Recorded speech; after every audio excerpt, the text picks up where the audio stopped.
O importante é se lesionar. Você chegar até morrer. Treina até abrir o meu morro. Você quer colocar isso no vídeo? Sim. Como é a sua periodização de treino? Você faz, você gosta, recomenda, deload, treino de força e treino metabólico. Foi o assunto que a gente jogou para os atletas respondem, a gente colocou lá a nossa caixinha do History, nossa caixinha que não é uma caixinha, é um template que a gente cria para os atletas estarem respondendo. Temos a opinião de... Ninguém mais, ninguém menos que Yuri Rodrigues. Yuri Rodrigues que entrou de férias. A pessoa que mais mudou o treino durante o mês. E tá crescendo.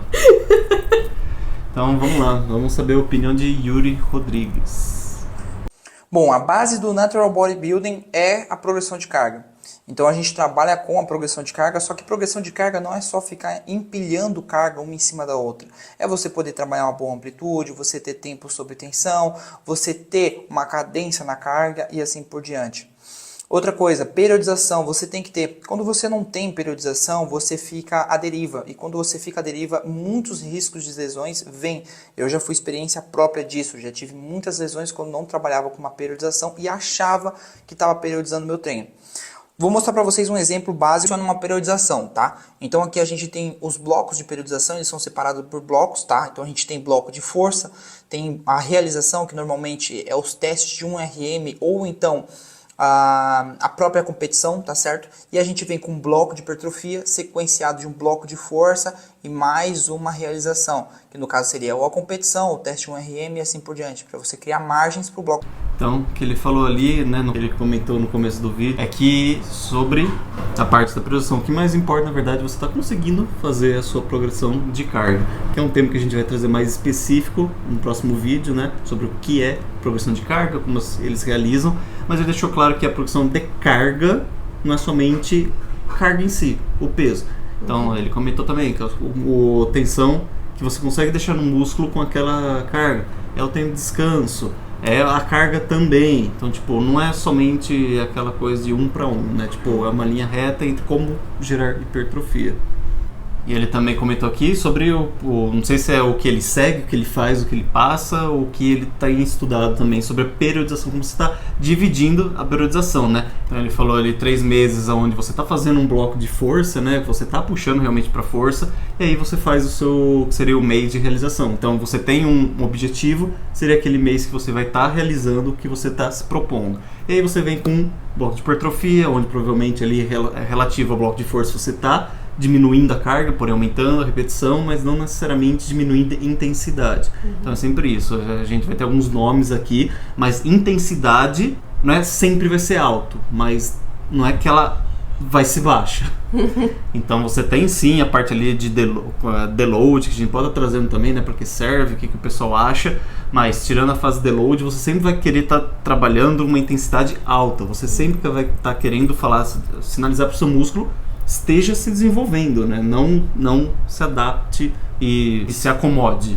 E começa com o seu explicando como é que você faz, como você já fez, que o Andy a gente conhece o Andy como o cientista da maromba natural, né? O cara que mais testa coisa. Vamos lá.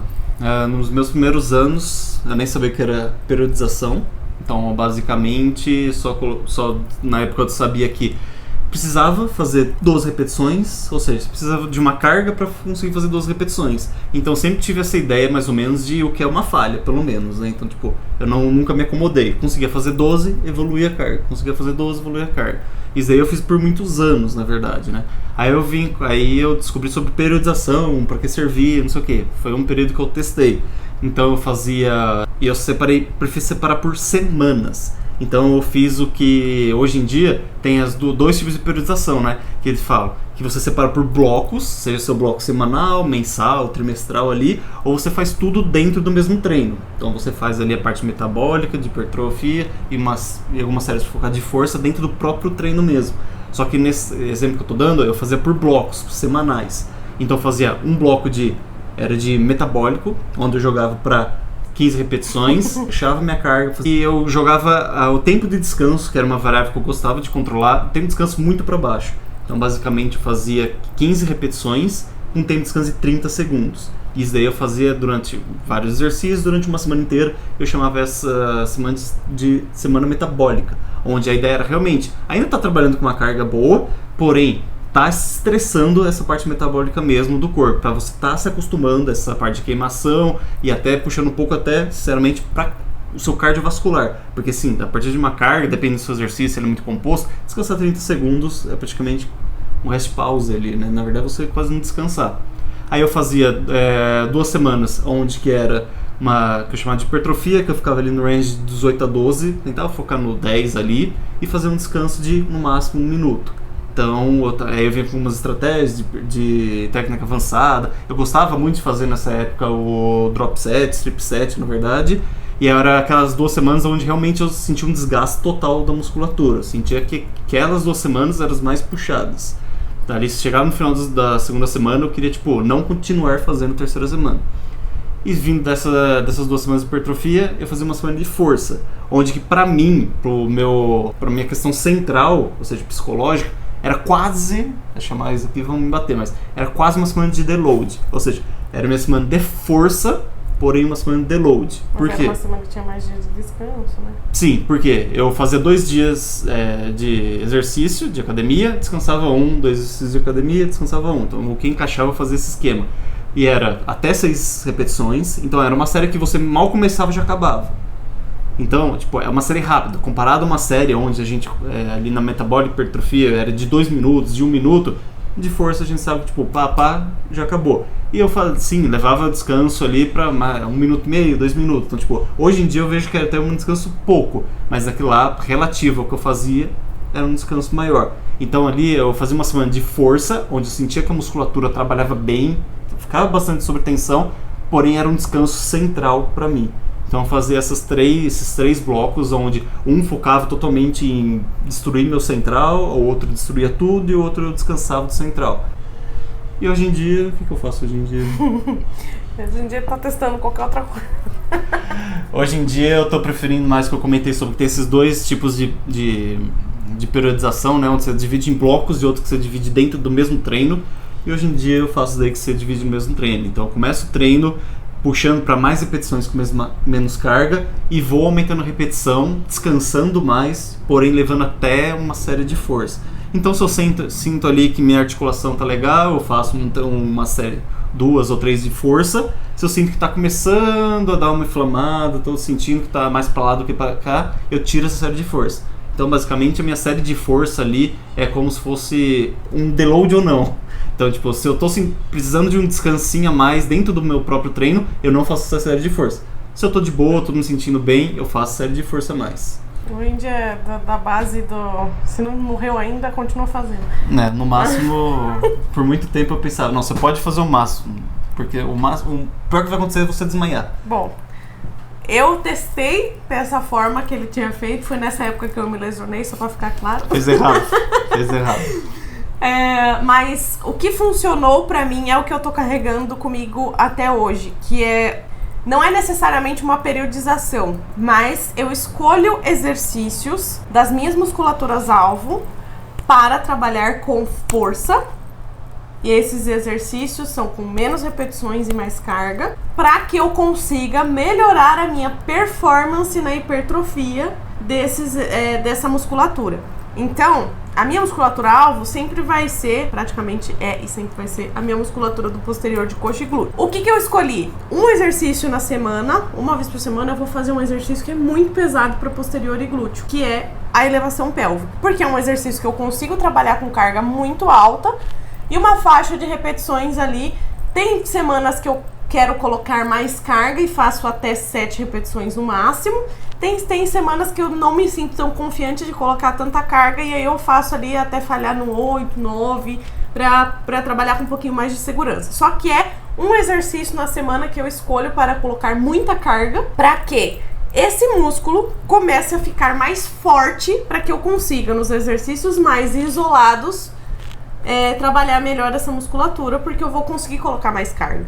E foi assim que eu saí de glúteo na polia usando 2 placas pra hoje em dia usar 7. Então assim, o meu músculo, ele ficou muito mais forte. E eu comecei a colocar assim, dessa forma, e eu sinto que diminui meu risco de lesão, porque eu não tô uma semana inteira tacando carga em cima desse músculo. E eu consigo toda semana ainda ter um treino de força. Antes eu fazia com terra, eu fazia com stiff também, eu colocava cargas nesses exercícios. Só que agora eu tô preferindo colocar somente na pélvica e aí nos demais fazer tudo isolado, pra desenvolver de forma mais uniforme todo o meu posterior de coxa. Eu sou de categoria feminina, então obviamente o meu foco maior vai ter que ser exercícios multiarticulares para os membros inferiores, porque eu preciso desenvolver mais essa parte do que qualquer outra categoria exigiria, por exemplo.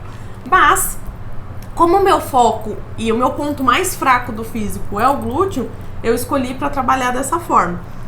E aí, nas demais musculaturas, por exemplo, elevação lateral também é um foco meu da categoria feminina, porque a gente precisa daquele deltoide bem arredondado. Se eu vejo que eu já tô há muito tempo com a mesma carga, porque você passou dos halter de 10, você já se ferra, porque demora muito você conseguir subir a carga. Aí eu começo a colocar algumas coisas específicas, como por exemplo, agora eu tava testando fazer cluster set, que é aquela série que você coloca mais carga, faz 4 repetições sem falhar, descansa uns segundinhos, faz mais 4 e vai aumentando o número de repetições que você faz com uma carga que você não aguentaria toda aquela repetição se você fosse fazer tudo seguido. E aí eu comecei a melhorar a minha carga, minha progressão de carga na elevação lateral, porque eu comecei a fazer isso, porque agora o meu deltoide é mais forte e ele aguenta os 12 quilos. Então eu fiquei muito tempo parada nos 10 quilos, quase um ano, parada na elevação lateral com 10 quilos, e agora eu já tô progredindo pra 12, porque halter, né, pula de 10 pra 12 e a gente não tem essa opção do 11 ali no meio. Estamos falando da elevação lateral. Isso. E aí eu faço isso com alguns exercícios, mas sempre focado nas minhas musculaturas alvo. Agora que eu tô na categoria figure, eu tô tendo foco em glúteo posterior, que é o meu primeiro ponto principal ali, porque eu ainda tenho muito déficit nessa musculatura. Elevação lateral, que no caso é pro deltoide lateral ali para ele se desenvolver, e dorsal como um todo, tá? Então a parte das minhas costas eu também coloco essas periodizações ali, mas é só quando eu realmente vejo que eu não tô conseguindo progredir carga, e aí eu vou tentar colocar uma carga a mais, fazer alguma técnica avançada ali de treino para que eu consiga melhorar. Por quê, gente? Quando a gente fica muito tempo parada numa mesma carga, não é sinal de que a gente tá fazendo o melhor estímulo para aquela musculatura. Porque assim, eu vou ficar para sempre falhando em 10 com a mesma carga? Não! Em alguma hora eu vou ter que melhorar isso. Então, você tem que criar alguma coisa para você conseguir melhorar isso. Algumas pessoas não conseguem progredir porque elas já estão exauridas, elas estão cansadas, elas estão precisando de um deload. Outras pessoas estão precisando evoluir carga porque às vezes ela tá chegando naquele exercício já cansada, o treino dela não tá montado para isso. A técnica que eu faço minha musculatura alvo é sempre a primeira do treino, se eu faço algum treino que junta várias musculaturas, para que eu consiga colocar uma intensidade maior nela. E se eu tiver muito tempo parada numa mesma carga, eu vou usar alguma técnica avançada para que eu consiga melhorar essa progressão de carga. E como eu já falei, progressão de carga não é pirâmide. Não é dentro do mesmo treino você vai aumentar. Não, você vai progredir a carga ao longo dos treinos, ao longo das semanas. Então essa é a forma que eu gosto de trabalhar e que eu acho que tá funcionando muito bem pro meu físico agora. Não, dá pra dizer que sua periodização, o jeito que você faz, você não faz em bloco, e ponto. Você só sempre faz ali do range, seria de 8 a 12, vamos facilitar assim, né? Mas você foca em 10, certo? 10. Mas eu sei. E se você sente que só com esse tipo de treino, você vai evoluindo. Sim. Se em um exercício específico você sente que você parou de evoluir, aí você faz alguma estratégia diferente. Aí você encaixa uma periodização porque você sente a necessidade, certo? E aí você vai fazendo isso ponto a ponto, exercício a exercício, grupo muscular. Sempre nas musculaturas alvo que eu quero desenvolver mais. Nas demais é óbvio que eu não vou ficar parada na mesma carga, mas eu vou tentar sempre dar prioridade para quem merece a prioridade. Nos outros exercícios eu vou no meu ritmo, vou tentar aumentar a carga, lógico, mas se eu chegar em 10 repetições, para mim já tá bom. Então, tipo, eu não quero passar de 10 repetições. Então, se eu chegar em 10, eu vou aumentar a carga naquele exercício. Mas nas minhas musculaturas-alvo, eu dou uma prioridade maior para trabalhar com mais intensidade. Isso é uma coisa que a gente vê muito dentro de vários aspectos do fisiculturismo, que é o que deve fazer e o que os atletas acabam fazendo, exatamente porque o atleta, conforme está passando o tempo, tem esse feeling a mais que o pessoal ainda que está começando não tem. Na verdade, ele acaba jogando essa responsabilidade para outro profissional. Porque sim, ele mesmo não te conhecendo, ele vai saber, pelo menos de uma maneira geral, a média que as pessoas respondem. Então, o que ela falou, quando ela sente necessidade, ela faz um negócio, uma técnica avançada ou algo para que faz ela aumentar a força. Só que quando você contrata alguém para estar fazendo isso aí para você, ele vai tirar uma média ali que as pessoas respondem. Então, de tal a tal mês, as pessoas respondem bem, e elas tendem a travar nesse ponto. É nesse ponto que ele já vai vir, na verdade, com uma periodização de força. É mais essa ideia. Aí em um mês a pessoa tende a começar a se machucar, se lesionar, a se sentir cansada. É nesse tempo que tende a entrar uma semana de deload. Então, tipo, na verdade você tem essas duas diferenças, que é você saber o que vai acontecer e você tem esse feeling de tô sentindo que vai chegar. E aí você responde ao que você vai acontecer. E aí você sempre... atleta tudo louco, você vai estar sempre naquele limite de tipo, antes de você se machucar, você para, antes de você para. Então, tipo, essa eu acho que é a principal diferença entre realmente quem faz no feeling e tá fazendo certo e do que alguém que segue padronizado. Não tô falando que um é certo, outro é errado, porém quem tá ali no feeling, a chance de se machucar vai ser maior, não dá pra negar isso. Mas o importante no fim das contas é sempre você saber entender, né? Saber entender qual que é a sua deficiência, onde você precisa ter a prioridade, porque eu já vi muito atleta se ferrar porque coloca o corpo inteiro como prioridade. Tipo, não, eu preciso desenvolver isso, vou fazer tudo de força pra isso, vou ficar 6 meses fazendo... Não, cara, calma, você tem que escolher a coisa que é mais importante. Sei lá, de um filtro às vezes. Periodização serve exatamente porque hipertrofia você tem que ser bom em tudo, você tem que ser bom em força, em hipertrofia e aguentar a parte metabólica. Queimou, você não pode parar. Então é por isso que existe periodização. Você não pode se machucar também, né? Se machucou, fudeu, perdeu 3 anos de treino. Então é por isso que serve periodização. Tanto para a questão da saúde do atleta, quanto questão de desenvolvimento mesmo. E progressão de carga, que é um tema que a gente vai trazer nos próximos vídeos aí. Então se você gostou, deixa um like aqui embaixo. Joinha, clica no sininho, deixa um comentário que a gente sempre duvida que você vai deixar. Sugere algum tema de vídeo pra gente poder trazer na próxima. E é isso aí. Tchau.